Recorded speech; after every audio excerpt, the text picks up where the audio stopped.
Healthy relationship કે સંબંધ બનાવવું મુશ્કેલ નથી. મુશ્કેલ તો છે આપણા જૂના પેટર્નને બદલવું. હેલ્ધી સંબંધ 3 વસ્તુથી બને છે: રિસ્પેક્ટ, હોનેસ્ટી એન્ડ ઇફર્ટ. રિસ્પેક્ટ એટલે એકબીજાને પોતાના જેવી માન આપવી. હોનેસ્ટી એટલે જ્યાં ડર ન હોય, સત્ય બોલવાનું સુરક્ષિત લાગે.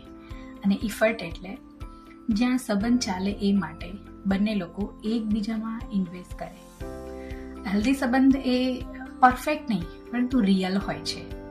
ક્યારેક મિસઅન્ડરસ્ટેન્ડિંગ હોય, મૂડ સ્વિંગ્સ હોય, પરંતુ સંબંધ તૂટતો નથી કેમ કે બંને લોકો એકબીજાને છોડતા નથી. યાદ રાખીએ, સારો સંબંધ એટલે બધું સ્મૂથ ચાલે એવું નથી હોતું, પણ સારો સંબંધ એટલે બંને એકબીજાની સાથે ચાલે. સો રિયલ પીપલ, રિયલ લવ, રિયલ ગ્રોથ એટલું જ સંબંધને સુરક્ષિત અને સુંદર બનાવવા માટે પૂરતું છે. Thank you.